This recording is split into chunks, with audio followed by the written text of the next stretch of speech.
Hello students,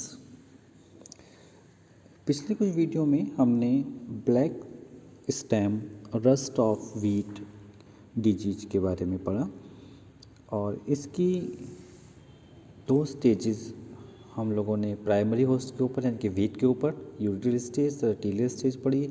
एक stage जो कि सॉइल के ऊपर होती है बेसिटल स्टेज, उसको पढ़ा। अब हम आज जो बेसिकली पढ़ेंगे वो पढ़ेंगे इसके सेकेंडरी होस्ट के बारे में, जो स्टेजेस पक्सीनिया की सेकेंडरी होस्ट यानी कि बारबेरी जो हिल्स पर पाया जाता है उसके बारे में उस पर होती हैं, उसे आज हमें पढ़ना है। जैसे बेसिडोस्पोर जर्मिनेट हुए, जो बेसिडोस्पोर का निर्माण हुआ था, टेरिडोस्पोर के जर्मिनेशन से जो बेसिडोस्पोर बन चुके हैं जो कि स्टॉक या सॉइल पर पड़े हुए रहते हैं व्हीट की फील्ड में, वो किस प्रकार से बारबेरी रीफ पर पहुंचकर वहाँ जर्मिनेट होकर कंटिन्यू करते हैं। आइए बात करते हैं। पहले बेसिडोस्पोर के बारे में बात करेंगे। बेसिडोस्पोर का हम जर्मिनेशन ही पढ़ना है। Landing on young barberry leaves germinate and penetrate the epidermal cells after the mycelium grow intercellularly। जब बेसिडोस्पोर बारबेरी लीफ पर पहुंच जाते हैं तो वहाँ पर ये जर्मिनेट करते हैं और जर्म ट्यूब जब निकल जाती है तो ये जर्म ट्यूब एपिडर्मिस के अंदर पेनिट्रेट करके सेल्स के इंटरसेलुलर स्पेसिस में फैल जाती है। Within 3 to 4 days, the mycelium develop into spermogonium, which rupture the epidermis and its opening emerge on surface of plant tissue। तो 3-4 दिन में जो माइसीलियम एक स्पर्मोगोनियम का निर्माण करता है और स्पर्मोगोनियम बनने के बाद एपिडर्मिस रप्चर हो जाती है और उसकी जो ओपनिंग होती है, ओस्टियोल जो होता है स्पर्मोगोनियम का, वो एपिडर्मिस के सरफेस पर खुलता है। Receptive hyphae and spermatia produce by spermogonium fertilize and grow intercellularly towards lower side leaf and develop Asia.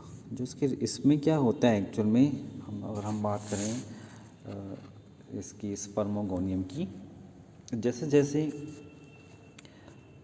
अनुकूल तापमान और आर्द्रता यानी कि ह्यूमिडिटी कंडीशन में होती है, बेसिडोस्पोर जो होते हैं बारबेरी की पत्ती पर अंकुरित हो जाते हैं और प्रत्येक स्पोर से एक जर्म ट्यूब निकलती है जिसे प्राइमरी हाइफा भी कहते हैं। यह कोमल पत्तियों की एपिडर्मिस को पेनिट्रेट करती है और जो होस्ट का टिश्यू है उसमें एक प्रकार से, क्योंकि ये बेसिडोस्पोर का जर्मिनेशन हुआ है तो बेसिडोस्पोर से जो जर्मिनेशन से जो माइसीलियम बनता है वो मोनोकैरियोटिक माइसीलियम का निर्माण करती है।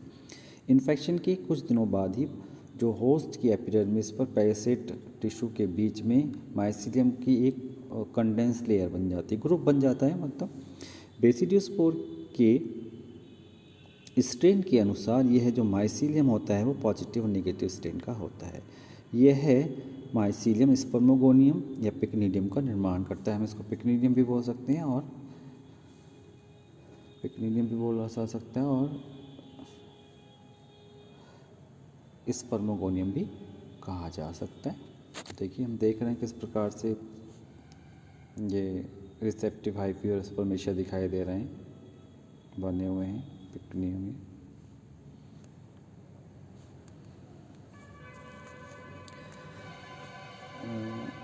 ये जो माइसीलियम होते हैं पत्ती के डॉर्सल सरफेस पर हल्के धब्बे के रूप में दिखाई देते हैं और पत्ती की टीएस में ये फ्लास्क के रूप में दिखाई देते हैं। हम देखें इसे माइसीलियम के इन्फेक्शन को, जो बारबेरी पे इन्फेक्शन हुआ है तो जो सिम्टम्स दिखाई देंगे, symptoms appear as yellowish to orange coloured spot primarily on leaves, the infected tissue frequently swelling, the torn whitish acidial wall usually protrudes the margin of ACI।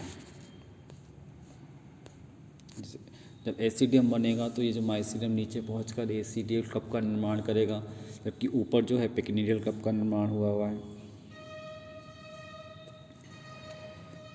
Positive strain के mycelium से विकसित spermogonium positive तथा negative strain के mycelium से develop spermogonium negative strain के होते हैं। प्रत्येक स्पर्मोगोनियम एक फ्लास्क के समान कैविटी के चारों ओर एक समझिएगा मोटी सी भित्ति वॉल होती है।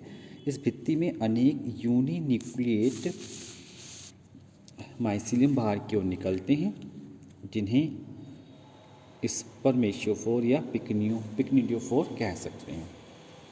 इनके एपेक्स पर यूनिन्यूक्लिएट स्पोर का विकास होता है, जिन्हें हम स्पर्मेशिया या पिक्निडियोस्पोर या पिक्नियोस्पोर भी कहते हैं। यह स्पोर भी जो होंगे वो भी पॉजिटिव और नेगेटिव स्ट्रेन से होंगे। जो पॉजिटिव माइसीलियम से बनेगा पॉजिटिव होगा और जो नेगेटिव माइसीलियम से बनेगा नेगेटिव होगा। नेगेटिव स्पर्मेशिया, पॉजिटिव स्पर्मेशिया, जिसमें रिसेप्टिव हाइफी हो सकते हैं।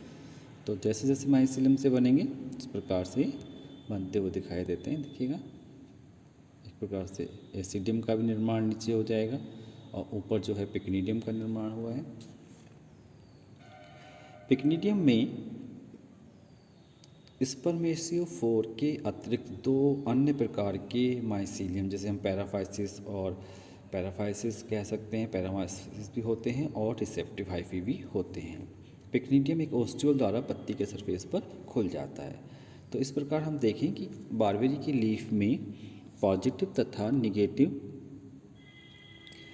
स्ट्रेन के स्पर्मोगोनिया उपस्थित होते हैं और इनमें उपस्थित स्पर्मेशिया अथवा पिक्निडियोस्पोर में गेहूं जो उनका प्राइमरी होस्ट था अथवा बारबेरी को संक्रमित करने की क्षमता नहीं होती। हम देखें तो ये जो पिक्निडियोस्पोर हैं ये एक तरीके से फोर्थ स्टेज है, लास्ट स्टेज तो है नहीं। तो लास्ट स्टेज से फर्स्ट स्टेज के स्पोर तो बन सकते हैं फर्स्ट स्टेज, लेकिन जो ये जो फोर्थ स्टेज है इसमें गेहूं को इन्फेक्ट करने की क्षमता नहीं होती है। जब ये स्पोर ओस्टियोल के रास्ते से बाहर निकलते हैं उस समय स्पर्मोगोनियम में कुछ नेक्टर, स्पर्मोगोनियम क्या करता है, कुछ नेक्टर की बूंदें स्रावित करता है। इससे कुछ, या हम ये बोल सकते हैं कि जो एक्स्ट्रा स्पोर्स होते हैं उनके वो जो डिज़ोल्व हो जाते हैं तो एक नेक्टर जैसा स्ट्रक्चर बन जाता है। नेक्टर को वो बाहर स्रावित करता है जो कीटों को अपनी ओर आकर्षित करते हैं। कीटों द्वारा एक स्ट्रेन के पिक्निडियोस्पोर जो होते हैं, यानी कि हम कहें पॉजिटिव टाइप के जो पिक्निडियोस्पोर होते हैं वो निगेटिव रिसेप्टिव हाइफी पर पहुंचा दिए जाते हैं और निगेटिव टाइप के जो पिक्निडियोस्पोर होते हैं वो पॉजिटिव हाइफी पर पहुंचा दिए जाते हैं। तो ये जो स्पोर ट्रांसफ़र की क्रिया है वो हम उसको स्पर्मेटाइजेशन के अंतर्गत रखते हैं। तो रिसेप्टिव हाइफी हैं तथा पिक्निडियोस्पोर्स का जो बीच की भित्ति है, उनके बीच की जो कॉमन वॉल जिसे हम बोल रहे हैं वो तो डिज़ोल्व हो जाएगी तथा जो पिक्निडियोस्पोर का न्यूक्लियस है वो रिसेप्टिव हाइफी को ट्रांसफ़र हो जाएगा। इस प्रकार हम देखें कि एक डाइक्रोटिक माइसीलियम का निर्माण होता है। पहले एक डाइक्रोटिक सेल बनती है और फिर उससे पूरे डाइक्रोटिक माइसीलियम का निर्माण हो जाता है। तो ये स्टेज कहलाती है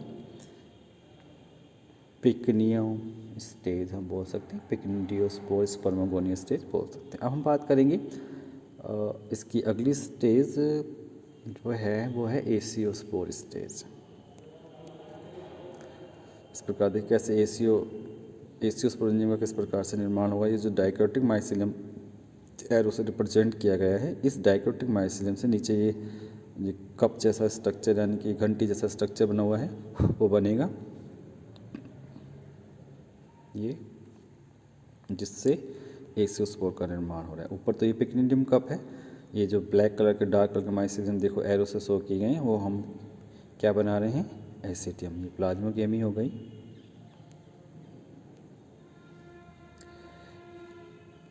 यह स्टेज बारबेरी की निचली सतह पर पाई जाती है। स्पर्मेटाइजेशन से बनी हुई डाइक्रोटिक माइसीलियम प्रोटोएसिडियम कहलाता है। यह माइसीलियम पत्ती की निचली सतह पर कप के समान स्ट्रक्चर बनाएगा, जिसे एसिडियम बोलते हैं। देखिए ऐसे बने हुए हैं कप के समान स्ट्रक्चर, जैसे एसिडियम बोलेंगे। यह जो पत्ती होती है, पत्ती की जो निचली सतह होती है यानी कि वेंट्रल सरफेस पर लाल पीले रंग के धब्बों के रूप में दिखाई देने लगेगा हमें। प्रत्येक एसिडियम में अनेक डाइक्रोटिक माइसीलियम पत्ती की निचली एपिडर्मिस की ओर लटके होते हैं, जिसे हम एसिडियोफोर कहते हैं। प्रत्येक एसिडियोफोर अनेक डाइकैरोटिक माइसीलियम का निर्माण करता है, डाइकैरोटिक सेल बनाएगा वो, जो एक चेन में व्यवस्थित होते हैं। चेन में छोटी व बड़ी कोशिकाओं एकांतर क्रम में लगी रहती हैं। बड़ी कोशिकाओं से एसियोस्पोर का निर्माण होता है। जो छोटी वाली कोशिका होती हैं वो जो अल्टरनेटली लगी हुई हैं वो एक तरह से डिस्क जनरेटर का काम करती हैं, डिस्क का निर्माण करती हैं। स्पोर निर्माण के साथ साथ एसिडियम की जो पेरिफेरल सेल होती है वो भी डिवाइड होकर एसिडियम के चारों ओर एक मोटी भित्ति का निर्माण कर लेती हैं, जिसे हम पेरिडियम कहते हैं। तो इस प्रकार हम देख रहे हैं कि जो लोअर सरफेस है लीफ का, बारबेरी की लीफ पर, वहाँ पर डाइकैरोटिक माइसीलियम एसिडियल कप का निर्माण करता है, जिसके अंदर एसियोफोर होते हैं। एसियोफोर से एसियोस्पोर बनते हैं और दो एसियोस्पोर्स को हम ये बोल सकते हैं कि जो बीच में जो सेल थी छोटी वाली, उससे क्या बन गई, एक डिस्क बन गई, एक इंटरकैलरी डिस्क डिस्क बन जाती है। देखिएगा,